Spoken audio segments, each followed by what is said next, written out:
My oh my, it is June 1st, 2020, and today we're going to be focusing all about financing, trying to demystify all that CMBS stuff, all of that money stuff that I don't understand, Anthony. And you said, my oh my, that's a good way to start the show.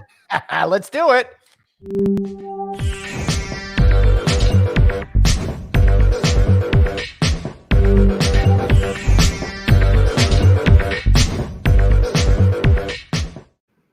Good morning, my friend. Good morning to you, Anthony Melchiori. I don't know how it made it to June. It's unbelievable that time is going so fast but so slow. What a weird, crazy time we're in right now. Yeah, is today Monday or? I don't know. I listened to this. I listened to this podcast, and every single week they're like it's Schmurz Day. It's like every day is the same, you know. Yeah. I actually started listening to Joe Rogan again this week. I hadn't listened to him for 2 months, and he just made $100 million deal. By the way, you heard about that, right? Yeah, that's why I can't bear myself to listen to him anymore because I keep waiting for our podcast to get $100 million deal. Where are you people? We're almost there. Offer us the big bucks. Come on. We're almost there. So this morning, we're almost there, my brother. I promise you. But this morning both of us were reading an article that I think was very well pointed for this morning before we start our show. Yeah. So do you want to just read a few parts? Yeah. So I'll be honest with everybody. I've been having a hard time with figuring out how tonally we could address the issue that's going on right now. There's a lot of chaos that's happening, and for us to ignore it would seem hollow, but we don't really know how to necessarily deal with this in the appropriate way. So both Chris Nassetta put out something and Arnie Sorensen put out something. And I thought this was interesting that he said, Arnie Sorensen, there are many watching this latest episode of Tragedy who are gripped by another emotion, fear. They include many people of color in America who feel that they could be next, seen not as individuals who deserve respect and dignity, but as something as other. An other that fails to command the most basic recognition that each of us, without exception, deserve. Fear also animates many who watch the protests that have turned too often to violence, who may want their neighborhood to return to calm or who fear the chaos from distance. And while the violence can lead to further rage and destruction, we have to pay attention to the underlying emotions. And until we do, the anger and fear that most animate the unpredictable part of this crisis cannot be assuaged. I think that's plenty to read from this, and I think it really gets to the heart of that emotion that people are feeling out there right now. At the end of the day, unfortunately, there was something that was horrific happen I've never seen in my lifetime. I've never seen basically a murder on TV or on the internet. Mm-hmm. And the protests are happening around America. It's just getting it's understandable, but also the violence. It's tough to understand. All over the country, but hopefully people's voices are being heard because we can understand. And I think Arnie Sorensen said it, and so did Mr. Nassetta well. So we all got to come together in a real way. So who's on our show today, my friend Glenn? All right, so let's try to make the transition a little bit less awkward. But I do want to make an announcement. We are supposed to be doing this poker tournament Wednesday at 8 p.m. June 3rd. We're going to push that back a week to June 10th.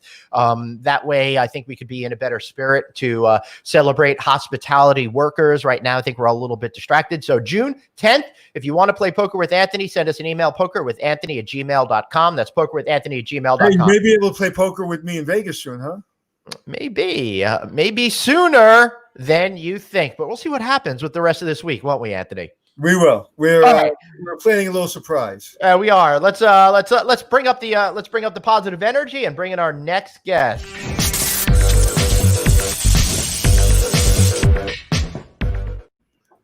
Good morning, everyone. Good afternoon. How are you?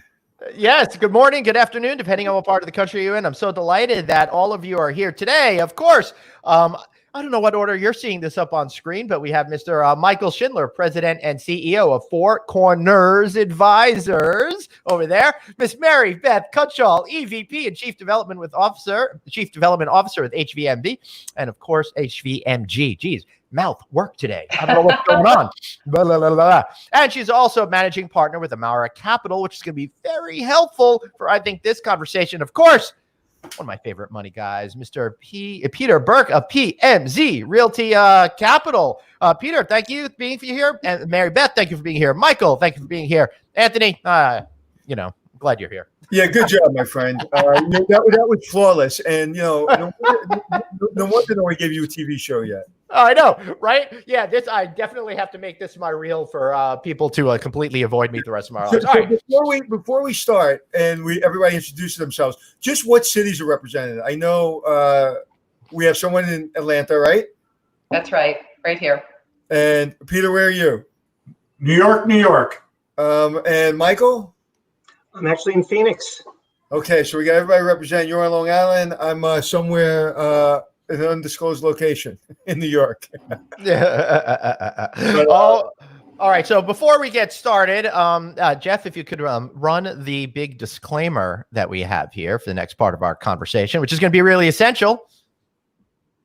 We'll wait for that to come up, and we could just get talking before that comes up. But we want to make sure Peter's comments are taken for what they are. And remember, I'll just read it. PMZ Realty Capital, its officers and directors do not warrant the accuracy, completeness, and or usefulness of this information. I got to be honest with Peter. Your information is going to be really useful, but I understand the legalese. Any reliance you place on such information is strictly at your own risk. PMZ Capital disclaims all liability and responsibility arising from any reliance placed on the presentation for its content by you or any other listener or viewer. You should seek independent and expert legal advice regarding your financial and operational questions. Anthony, we got to have a disclaimer about that every single day. So I have a really, really good comment about that, but I'm going to leave it to myself. I'll just say what the last thing when they read a disclaimer about medicine on TV, the last sentence they always say. I thought you were going to read that too. About leaking from certain parts. that disclaimer. This podcast does not cause anal bleeding. Yeah. Okay. Anyway, that's a good way. Thank you very much for reading that, Glenn. You make our lawyer. I should have done it like Johnny Machida, who was the world's fastest talking man back in the 1970s. I don't know if you guys remember that. He did those FedEx ads and all that kind of stuff. That was pretty funny. All right, so let's get into it, right? So I have a really important question, and I'll use my greatest Brooklyn education. What the heck's going on in the capital markets, guys?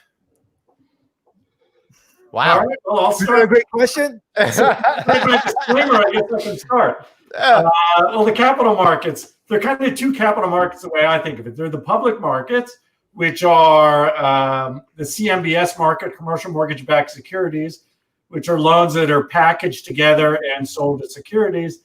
And then they're bank loans, which are portfolio loans. The bank lenders are still there, albeit not being very aggressive, but those are relationship-oriented lenders. So they're still there for their customers, and they're the ones that are granting extensions, and they're the ones that are actually reaching out directly to the clients and saying kind of what can we do? Let's go through this together. And those are generally recourse loans.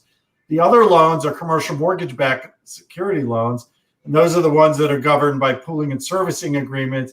And those are people dealing with the servicers, and those are the ones that there's a lot of discussion about. I know there's a lot of legislation that AHOA and the AHLA has in front of Congress regarding those loans. And those are the ones that we really need to pay attention to, not just for hotels. I think hotels, something like half of the hotels have CMBS loans, but there's also retail, apartments, and a lot of other commercial real estate is financed through CMBS. And that's where the big focus has to be in terms of figuring out what a good solution is. And there's no good answer for that yet. Right. That seems to be the one issue that seems to be the sticking point, because the CMBS was not really included in anything that the government was helping people focus on. That is going to be a big problem going forward. So, Mary Beth, what are you thinking about? I think the CMBS thing is such a huge issue.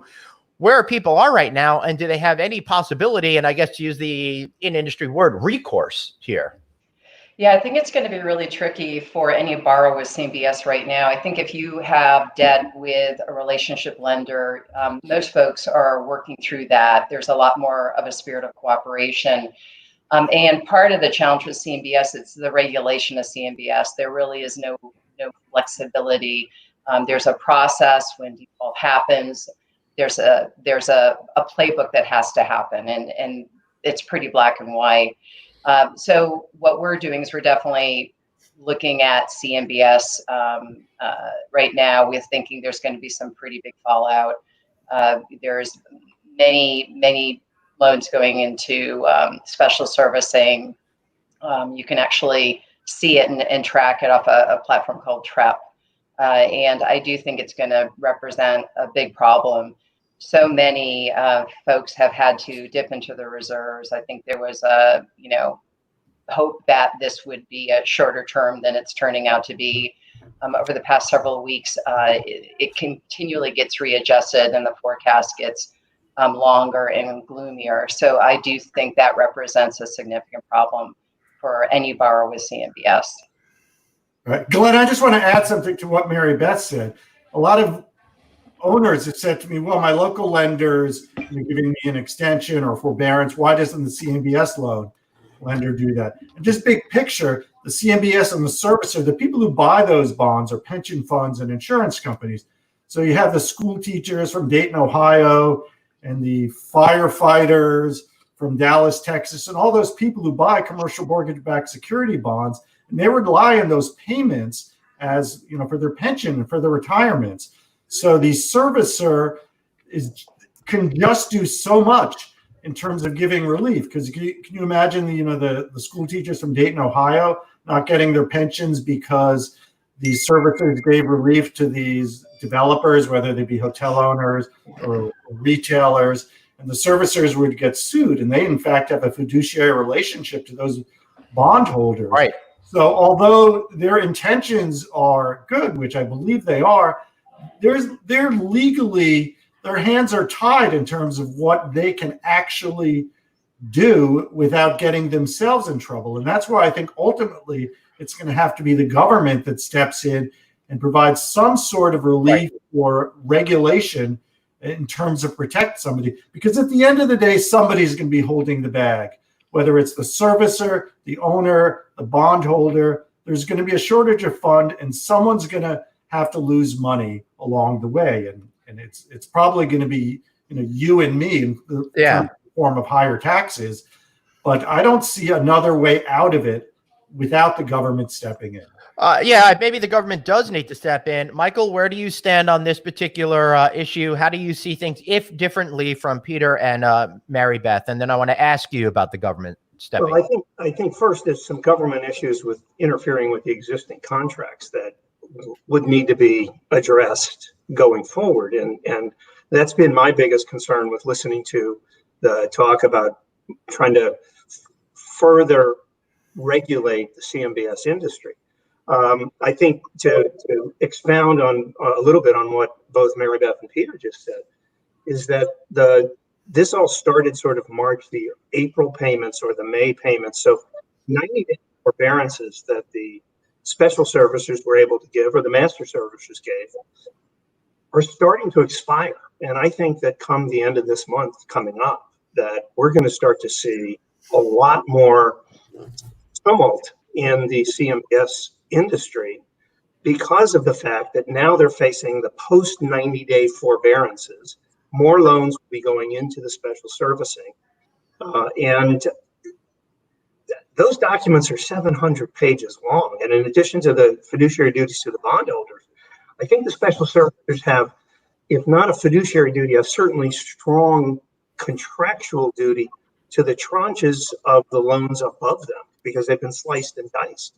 So I don't think there's an easy solution. I agree with Peter that as taxpayers, we ultimately will end up holding the bag. But I do think that this process isn't going to be solved in 60 or 90 days, even if we come out of the COVID crisis, because these loans are still in default. And I think, Glenn, you may have said that people are using their reserves.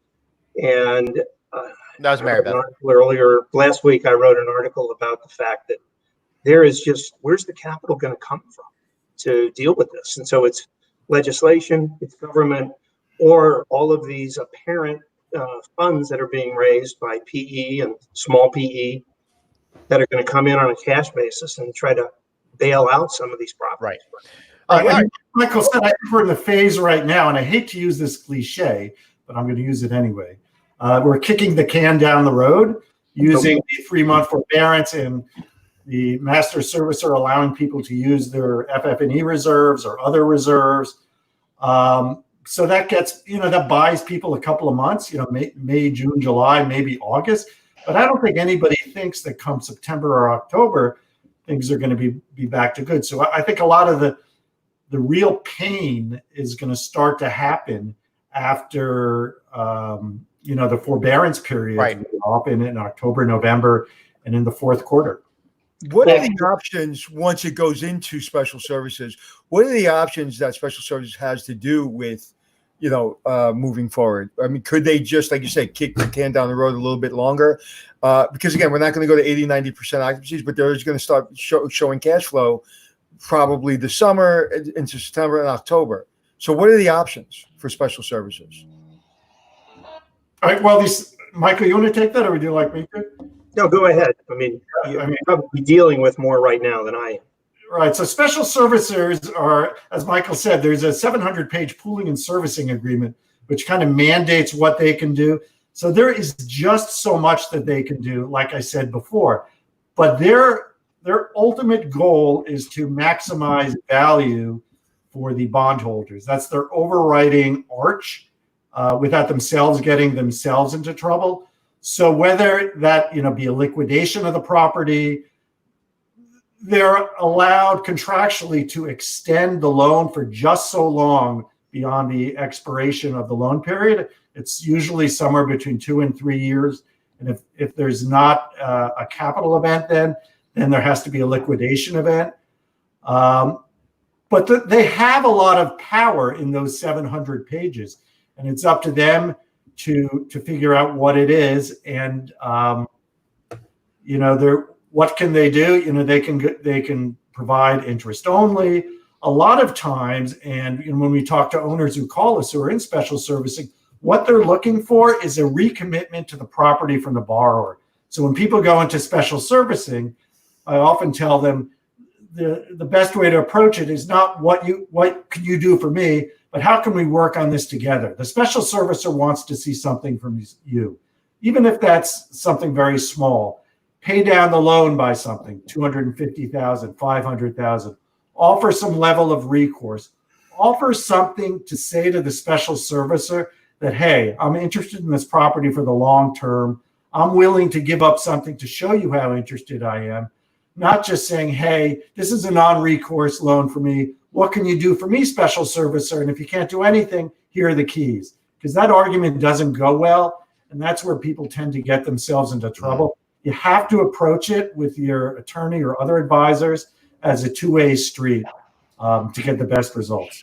I would add to what Peter's saying. I think one of the challenges is that so many owners are in denial still. They have certain requirements for debt service coverage ratios that they're not hitting. Even if the occupancy ticks up a bit, they're not going to be able to cover that. And some of the conversations I've had with folks, they just are kicking the can down the road and they're backing themselves into a corner, one. Secondly, these special servicers were not ramped up for the volume that's coming. This kind of came out of the blue, right? And so they are inundated by challenged loans now, and they don't have the bandwidth and resources to dig deep into these docs and work out a plan like a relationship lender would. So therefore, I think it's like files and files, and I think they're just going to be pushing it through. It's not about a relationship. They've got so much that they're going to have to sift through. I mean, they're talking 65% default for CMBS with lodging. With 65%, it's not just hotels. It's all the retails. That shopping center. Yeah, I got a cup of coffee this morning that has the pizzeria and the dry cleaner. Don't forget the Chinese restaurant. It's true. The last TREP list that I saw, which was the middle of May, there were some 737 loans. I didn't try to even scroll to the bottom to get what the total face value of those loans are, but the reports have been that we're well into the 20 billions category of those loans. But the special servicers they're inundated right now. They've got the properties that are moving from the 60-day watch list into special servicing directly. There are just so many people that they have. And since we haven't seen capital economic distress in this country, fortunately, for 10 years, I'm wondering how many of the special servicers have people who can go in and evaluate these loans sort of on a case-by-case basis. What is this hotel doing? What are its prospects? So if the owner comes in and says, gee, I'll pay it down by $250,000, is that going to save the day here? And so I think that there's going to be a lot of pain on the ownership side because they don't have the money. They've used their FF&E reserve. We haven't even talked about the fact that all the brands deferred capital expenditures and PIP improvements from 2020 into 2021. But come year end, we're going to be seeing the 2021 capital requirements that are now conflated with the 2020. And most of the big brands, particularly the branded operators, and Mary Beth, you can talk about how HVMG does it, but they give you a 5 or 6 year capital program. And sure, the next 4 years or 5 years after the current year is sort of what they expect you to do or what they think will need to be done. But everyone's going to have to look at that, because if you're overlaying loan defaults and inability to pay with no more FF&E reserve and increased capital requirements for the hotels, owners aren't going to have any place to turn. Right. Yeah, I think you're right, Michael. But I think that we're hearing the brands are being flexible. They understand this situation, and it's about partnership right now. And what was required in the past, they need to be flexible. Not to mention, a lot of their staffing is being laid off, right? Right. But I do think the point you brought up earlier, Michael, about how much CMBS is expiring in 2020 and 2021. And where will the market be for new debt at that point? Also, will we have a second wave of the virus that hits harder? And what will be the impact of that? I think that's what everybody's waiting to see how it plays out, because we can't predict the future without having this virus contained, Right. And knowing that there's an end to it. And a second wave would be hugely damaging for the travel industry from a psychological perspective. So I would think any lender would be very cautious to overcommit to a borrower and allow too much flexibility when there's so much unknown at this point, because they have fiduciary responsibilities to their bondholders for CMBS and really have very little flexibility. I just want to pick up on one thing that Michael said. He said case-by-case basis with the servicer. And that is so true in the hotel world and what we're looking at now. I mean, what a servicer might do for a hotel in New England, a small Hampton in New England might be totally different what they're going to do for a group hotel in Tennessee. So these servicers have been inundated, but it's not a broad stroke that they paint across for all of them. They really have to get into the weeds and understand what's going on with each market. My own personal view is that the drive-to hotels, the smaller limited and select service hotels, the Hamptons, the Courtyards, the Expresses that people can drive to will recover quicker and do well, or relatively well, at least enough to cover their debt service in the near term. The larger group hotels Right. will suffer as people, because who wants to stand around in a convention, even if it's you're legally able to do so? Who wants to stand around in a convention center with thousands of people, most likely with a mask on? It's just unnatural. And, like Mary Beth said, I don't think that's going to I don't think people will feel comfortable. I know I wouldn't until there's some sort of, either vaccine or therapeutic for the virus. But I think the drive to hotels, because people have been cooped up a lot in the vacation areas where you can put your family, in a car and drive to some place by the beach and feel fairly secure in your room, and all the protocols, and Mary Beth can probably speak to that much better than I can, that these hotels are putting in without housekeeping, and Right. Grab and go breakfast and all that. Right. That will happen over the next couple of months. Yeah, those are the things that we've been talking about on a lot of shows. I really want to keep this focused on the financial part of it. We got a great question, I think, here from Mike Patel. Let me bring that one up. Blackstone and Starwood Capital are already saying they have funds to buy hotels. Won't special services be willing to take these hotels back and pull them again and sell to Blackstone or Starwood or other institutional funds, albeit at a discount? That's interesting to me. I'd like to add my editorial opinion on that. If 65% are in failure, as as Pete was saying over there, Peter was saying that, won't that artificially lower all the prices so much that at some point it makes it not worth it because you won't get any real meaningful return on it? But I know that's a whole sticky wicket. Michael? I think that there is an element of absolute truth to that. The problem is that Blackstone and Starwood didn't get to be where they are by not analyzing every one of these deals carefully.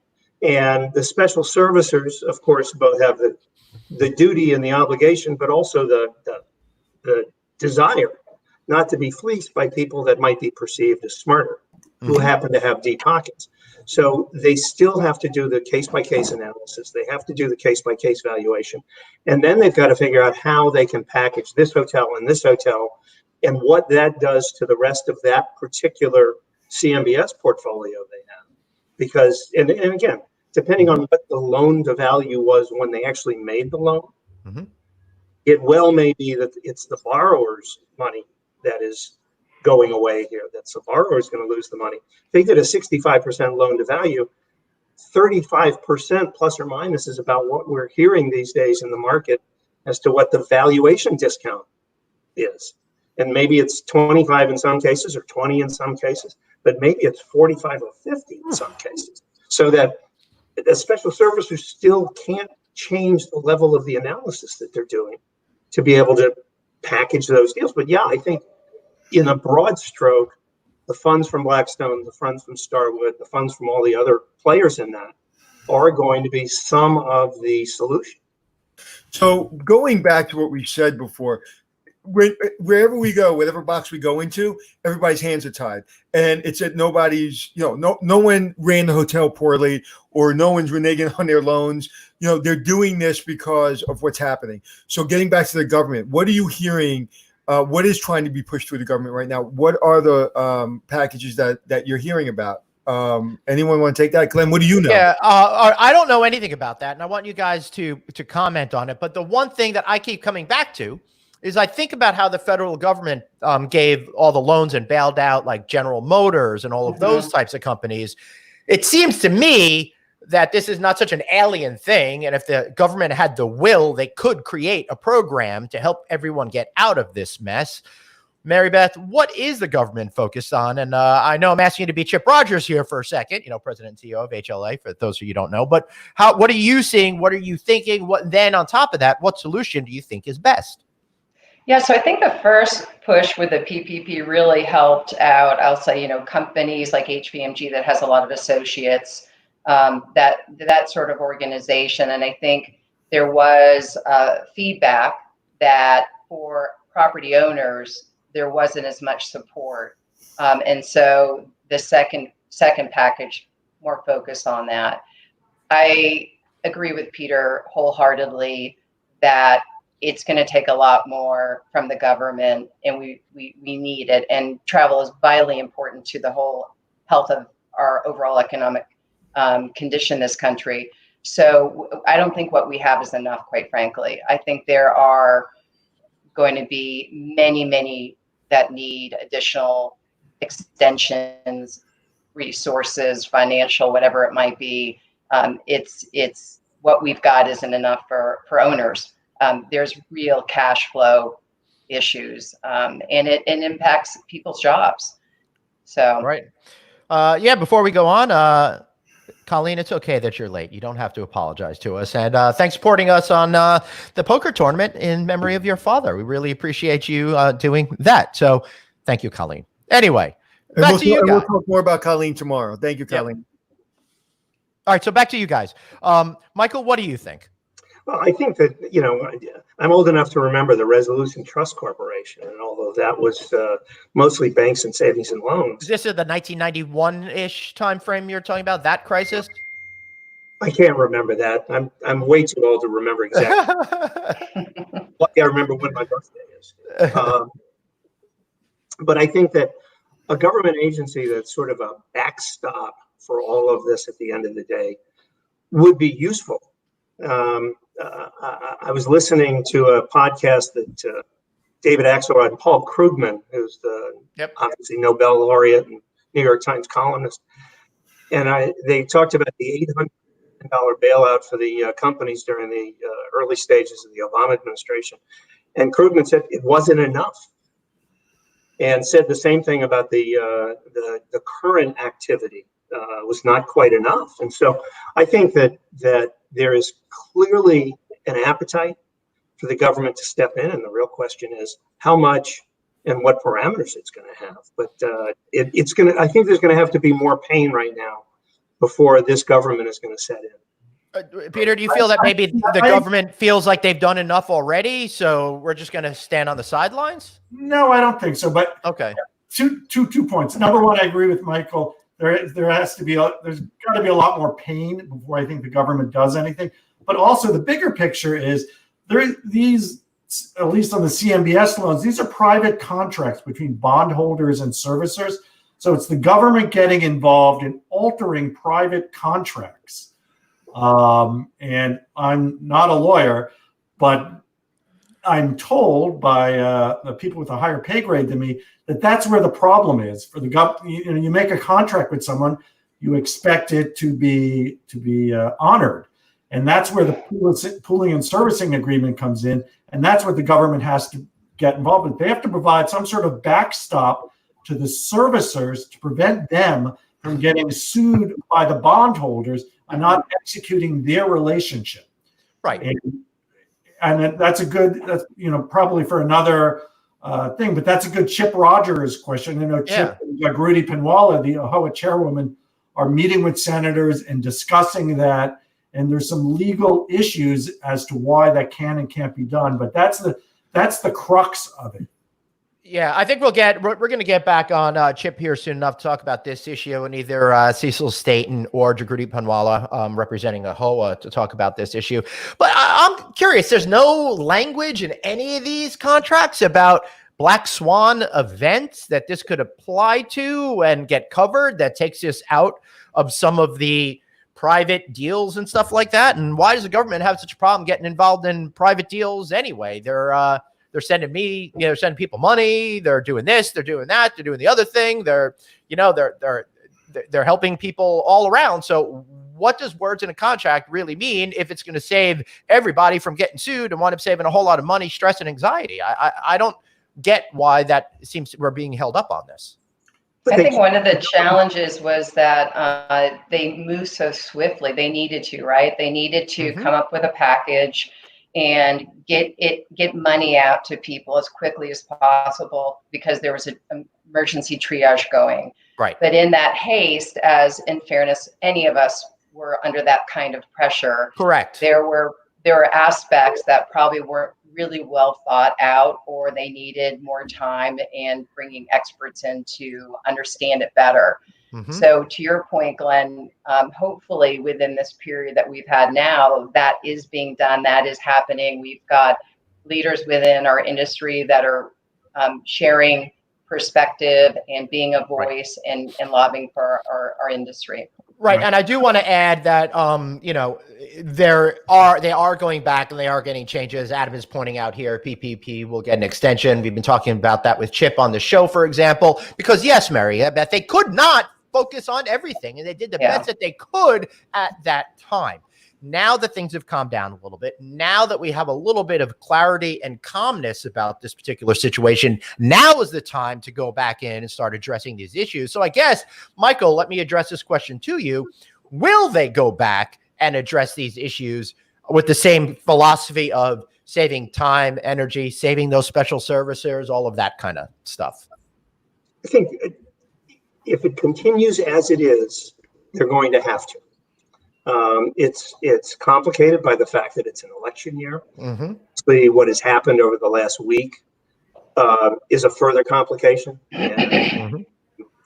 and I don't mean to understate that, but from a political and governmental perspective, it's become a nightmare there. But I do think that at the end of the day, we're going to have something that is going to, I wouldn't say bail out the special servicers, because they can continue to own these properties until they have to liquidate them. Right. And so, but I think it's going to bail out, we're going to see it with some of the private lenders as well. The banks who are doing forbearances and forgivenesses and deferrals, they can only do so much too until the comptroller of the currency says you guys are undercapitalized. And so they were smart early on when they basically said in one of the early acts, and I don't think it was the CARES Act, but I think it was the one that preceded it, that basically told the banks that deferrals or forbearances for 90 days are not going to count against your capital watch. Right. Mm-hmm. Capital watch. They're going to have to do something like that to extend that. They're going to have to make it broader. And I think they can do something with the special services. But, I used to be a lawyer, but they can't change or modify existing contracts by law. They can pass a law that has general applicability, that if it happens to then apply to something in the pooling and special and servicing agreement, so be it. But they can't go in and change those agreements. But can't we? There's got to be some kind of overriding law or rule somewhere to change it that gives them, even for a period of time, based on a national emergency, they're able to do something. Anthony, I don't think that there is, and I'm not a lawyer. And Michael's shaking his head. Let's run that disclaimer again. Hold on. Glenn isn't a lawyer and wanted to be a lawyer, and Glenn said yes. So that's the answer. Hey, I used to watch L.A. Law back in the 80s, so I feel well versed in this. So what were you going to say, Peter? I'm sorry. Yeah, I think the bigger issue is, and I don't want to get into a political discussion, but that. Then let's not. Yeah, what could go wrong with the political discussion, Peter?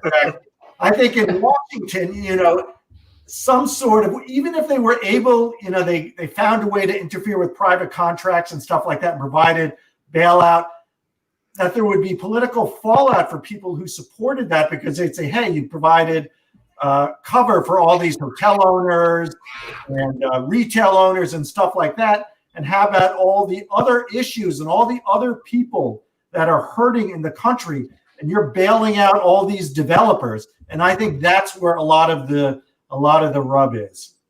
And I think you're right. Let's not address all those issues, because you're right. Listen, there's complicated issues, and let's hopefully people make right decisions that are in the right positions, whether it be at a state or a federal level. So let's move on to. I got a topic, Anthony. Go ahead. I was about to have one, but you go first. No, go ahead. I just think in case you didn't have one. The almost non-lawyer, you go first. All right. I am thinking, where are the deals? Where are the opportunities? If you were able to move forward in this particular type of market, what are you thinking about? Because there's a whole lot of negative, but Anthony, I've been talking about this, right? Never waste a good crisis. There's a lot of opportunity, right, Anthony? My question was, what are you hearing? What is Blackstone doing? Are they just being real quiet and just sniffing around? What do you hear, Mary Beth? What do you hear? Yeah, I think groups like Blackstone and Starwood Capital Group that was previously mentioned, I think there's a lot of interest in buying debt right now.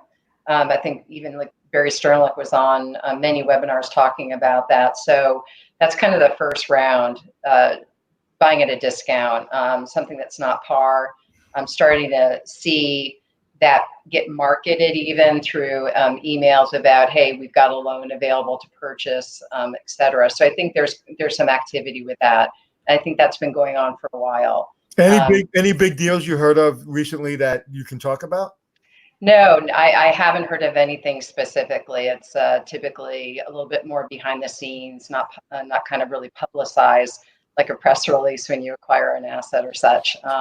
But could you just reveal the stuff anyway and ruin your reputation? Yeah, there you go. like the hotel, the Edition in Times Square, and the hotel in Vegas, that was the old Fountain Blue. That was going to be, what was the Drew? The Drew. Where are those going? Good question. And, that's, a really good question. I think there's so much unknown, right? And it comes back to containment of this virus. And I was just reading an article this morning about how many people are moving out of New York City and like trucking companies, like they're up 200%. And it's just insane. So what happens to a hotel in Times Square? What is the long-term play of getting that hotel open again? And I think that's anybody's guess. It's, to Peter's point, it's probably a vaccine, but my understanding from various conversations, and we're doing the same, is that there's a lot of money being raised out there, and there's a lot of conversation about timing and when is the right timing. And there's rescue capital. There are groups that are trying to bridge and help borrowers right now, owners right now, and there you will see different stages of capital contribution or down purchases of notes or properties too. But I think a lot of folks are feeling it's a bit early. You really have to evaluate the carry cost for a property. I was looking at something off market. Lovely hotel, can't mention it under an NDA. Capital cost hundreds of thousands of dollars a month, and it's closed. And you just don't want to be feeding the beast for months and months, and we don't know how long that will be. So I think that, smart groups, Blackstone, incredibly smart, Server Capital, incredibly smart. They're very, very thoughtful about what they're going to buy, when they're going to buy it, what hotel is it, what market is it. With our 47 hotels, I can see a huge difference between demand. Our beach properties are selling out on the weekend. Our group hotels are, single digits. Yep. And so I think these groups will be probably trying to go after trophy assets at below replacement costs that they couldn't get access to before. Right. Yeah, makes a whole lot of sense. Michael, let's keep it positive. Let's hear something good. What would you do if you had some cash right now and you had the opportunity to spend it? Sorry, I don't know how positive I will be. I'm actually looking at a little 6-unit multifamily in Denver with my son, but that's another story.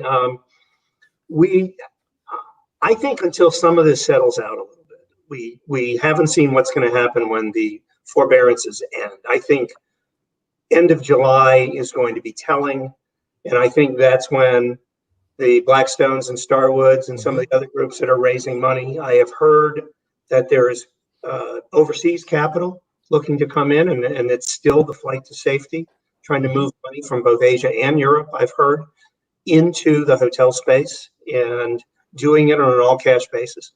So I think that there will be some, I don't want to use the word bailouts. I think the borrowers won't get hammered. It would be nice if the government would look at some of the tax implications, because the foreclosures, of course, create taxable income. And so if they could deal with that aspect of it, it will save some of the borrowers. A lot of these entities are single purpose limited partnerships. Maybe somebody owns 1 or 2 hotels. And a lot of people may have invested their life savings. To be hit with that and an income tax hit because they've been depreciating and so on, and they don't get enough back on the loan. So I'd like to see something like that considered. But I don't have any transactional great news for you right now, Glenn.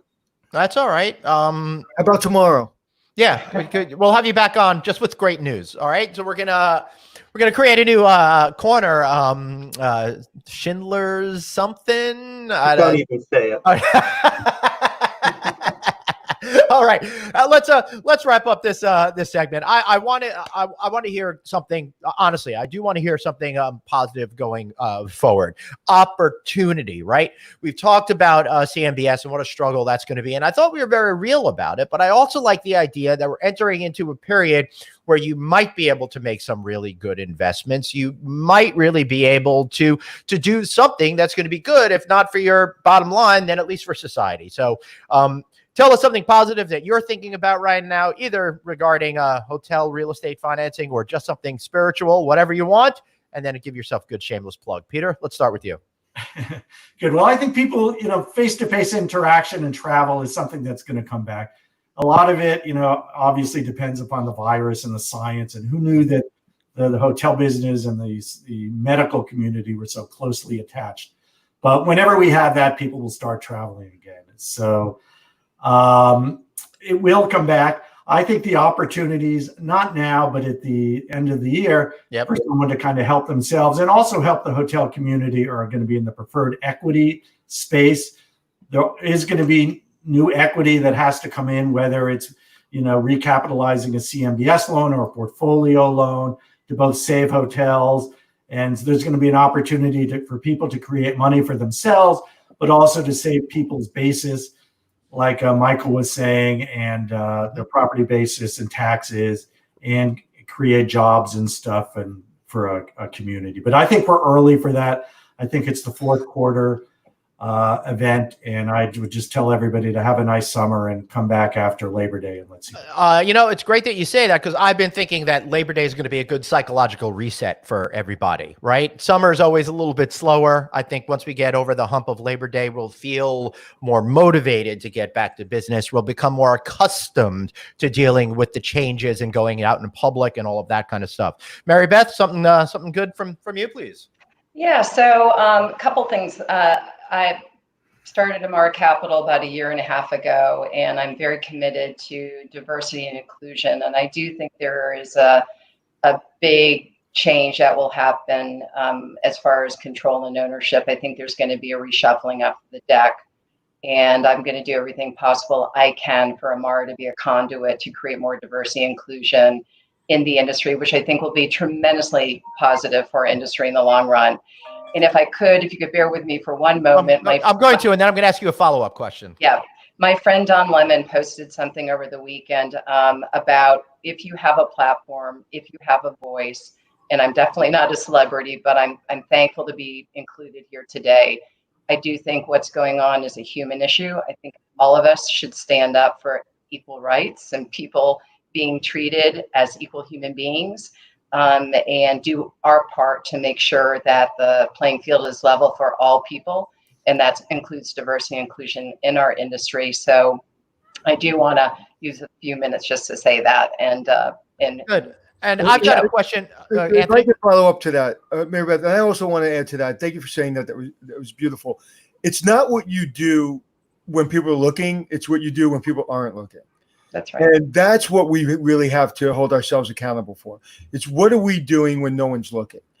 Right now, we see what's going on. We see the unrest. But how have you lived your life? How are you going to live your life going forward? Be real with yourself. And that, to me, is how this moment in time changes everything. Because this is a really important moment for our society. We're living through it. We saw what's happened decades ago, and it's happening now, and it's coming out of for a lot of reasons. But what I try to tell people is, yeah, I have a platform. Glenn has a platform. A lot of people have platforms, and I use that platform. But when I'm not on my platform, what am I doing? And that's, to me, the most important thing of what am I doing every day in my community around the people that I love and I care about, from all backgrounds. And so thank you for saying that. Yeah, Mary Beth, my question to you is, you say you want to help with, people, include people more, focus on more of those communities that may not have been represented. But the issue that I think about is if you're, an African-American female, for example, right? You have not necessarily had the opportunities like this white Jewish guy from Long Island has had, right? So the fundamentals of getting into this business, it's a little bit different. So how do you take risks on people that might not have the same facilities, skill sets, or education in order to be as potentially successful as somebody who has gone through all of that, because specifically they've been disenfranchised, not because of their ability in the long run. So how do you protect the money, protect them, and make all of that work so you can create that equity that we all so desperately want? Yeah, it's a great question, Glenn. So it's a walk before it's a run, absolutely. And what we need to see, those of us that maybe in that diversity box, we need to see others that look like us that are succeeding. Right. So we can even imagine that is possible. But if you don't see anybody that looks like you on the podium, thank you for inviting me, or representing an industry, it's become something difficult to think of for yourself. So I think the more that we have diversity in leadership, diversity in ownership, there's going to be folks out there, young folks that say, hey, wow, I never thought that was possible. Of course, we all have to put our own effort into driving our success.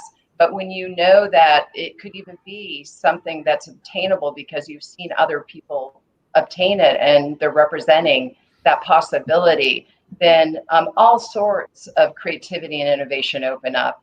And that's what we really want to do. We really want to help create that insight. But it's going to take all of us. It's not just me or you. It's all of us making this space in the room and mentoring and championing for everybody. And paying attention to it. I think what happens is sometimes you'll walk in a room, and even when I'm on this show, sometimes I'm sitting here and I don't realize that there's just all white guys and there's no female, there's no diversity.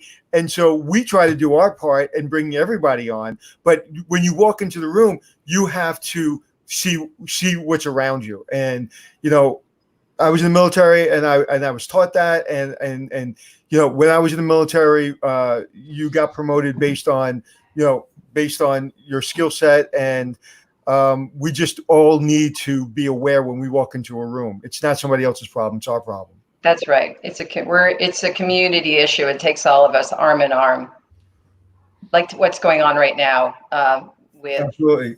Michael? Yeah. Well, I say bravo to Mary Beth and Anthony. Your remarks are dead on. The good news I can tell you about is that I'm an advisor to a hotel, full service, more group oriented, and literally, although the hotel is closed, we just booked a piece of business, group business for September, and the client made it clear that unless the government tells them they cannot come, they want to have a meeting. They want to be face to face. It's in a market that is also affected by the current oil pricing, the low oil pricing. And they have basically said, we want to come and meet. We want to show people that we're not afraid to meet. And we think that that's maybe the greenest sprout that I've seen in several weeks. So perhaps that is something that can be replicated across the country. Right. Wow. Producer Jeff just brought something to my attention. I am extremely embarrassed that I did not know there's a National Society of Minorities in Hospitality that was founded in spring of 1989 at Cornell University. What a great group that is. Anthony, we should get somebody from there on the show. Yeah, absolutely. Absolutely. Great. Guys, thank you so much for being here today. I know the conversation wasn't as fun sometimes as we normally have, but this was really important to hear. And remember, get out there and talk to your government representatives so they can help with these issues as well. Folks, we hope to see you again real soon again. Thank you so much. Thank you. Thanks. Bye-bye. You said something, Glenn. You said, it's not as fun as it usually is. We've got to do both, right? We've got to ensure that we're getting the business out there of what people can use, but also understanding that these are real issues that are been here forever and are going to be here for a long time. And so, it goes where it goes. And, we've got to support, we've got to do our part. But good show, got a lot of good information, my friend. And we got a couple of announcements hopefully coming tomorrow or the next day of what we're going to be doing, but we'll see. Well, we definitely have a couple of announcements. Be sure to subscribe to our newsletter. Text the word hotel to 66866. That'll give you a rundown of all the shows that we put out each week, plus other stuff as well. So in case you can't catch us live, in case you forget to watch the reviews on Facebook or LinkedIn, you can have that as well. Oh, also on YouTube, all that kind of good stuff. And Anthony, if people are looking for a sense of community and a great way to problem solve, I know Hospitality Success is just the right place for them. Well, Hospitality Success is, again, it's not a management company. It's a learning company. So go to hospitalitysuccess.com or Hospitality Success on Facebook. Thank you very much. Another good show. We got a lot of good, we learned a lot. Yeah, we certainly did. All right, everybody, be safe out there. We thank you so much for joining us, and we will see you tomorrow. So the only thing I got left to say is you got one life, so blaze on, and thanks for checking in. Excellent. See y'all tomorrow.